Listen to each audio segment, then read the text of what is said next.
Monday. It's Madison with Restorative. I hope you're having a great day. I wanted to connect today and talk a little bit about communication and just the different ways and rhythms and perceptions and what to really just focus on when you're communicating, right?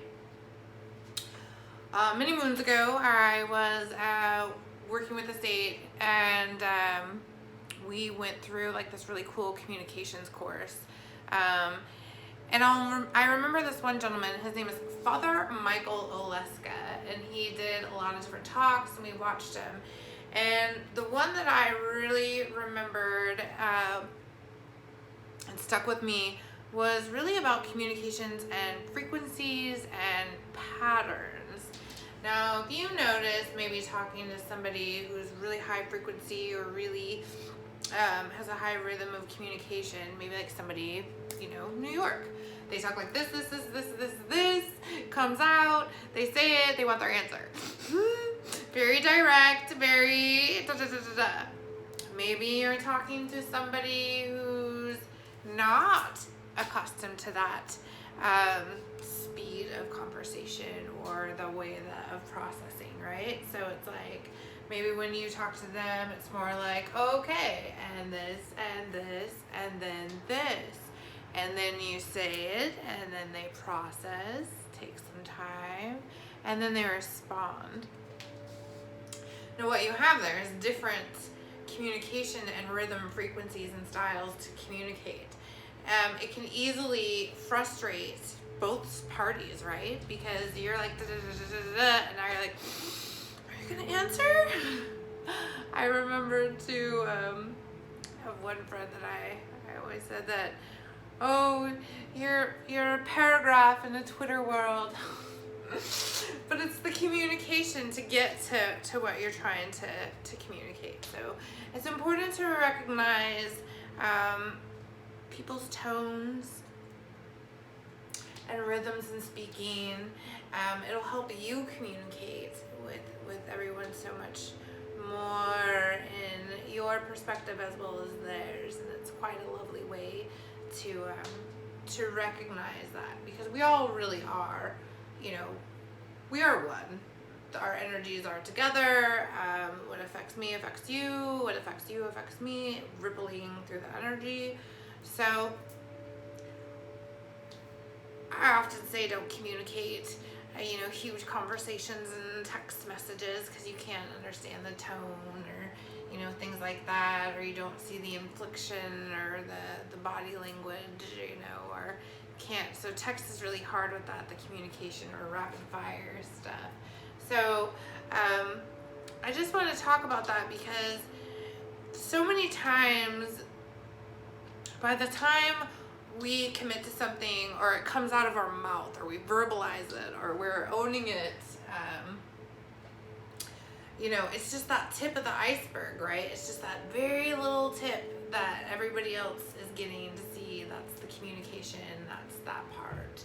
But all the reasons why that decision was made, all the thoughts behind it, all the time taken, to dissect it, 50 Ways to Sunday, all those things are down here, right? And so it's important when you communicate and you're focusing on just that part, remember that the roots are so much different than what's up here, and you never know. So just be so kind and compassionate and understanding and non-judgmental. I really am a huge fan of not being judgmental. First of all, it's not my job. It takes a giant thing off my plate to handle. Just put that in the box. Not my sitch. But not judging is so important, because you just never know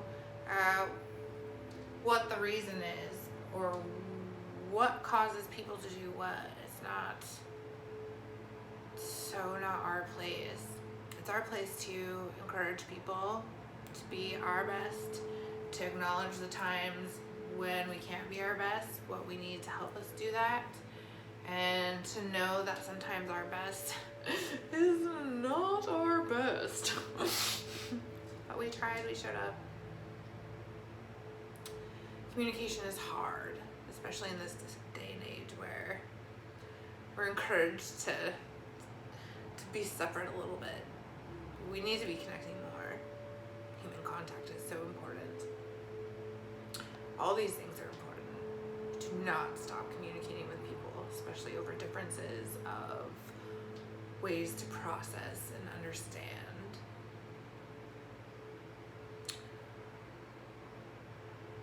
There are so many ways that miscommunication has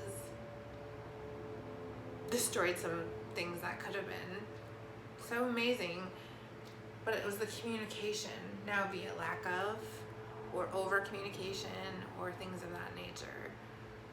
So when you are working with something that really is important, notice the frequency and the vibration that you're working with, that the people are working with within whatever you're going through or growing through.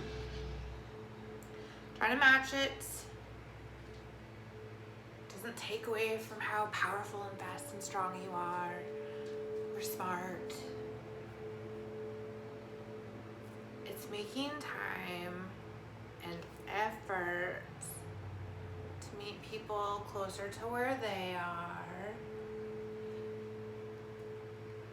which will always elevate you. Always. Every time you work to expand your being and to understand something else from a different perspective or point of view, or to connect with somebody, you grow. Keep working to raise your vibration. Let's elevate all the energy globally. Imagine your energy, your loving energy force field being so freaking big and bold and powerful that you could wrap the entire world in your love. Do that every now and again when you're feeling froggy. We feel it. We need it. We want it. I love you guys. Thank you so much for sharing a little bit of time with me today. I really wanted to bring up that communication stuff because all too often we're talking like this or like this, and we're missing so much stuff in between. We need that. We need the meat of things. We need the details. We need the chapters. We need all of it. It comes together. Have a beautiful week. I look forward to talking to you again soon. Thank you again. Bye.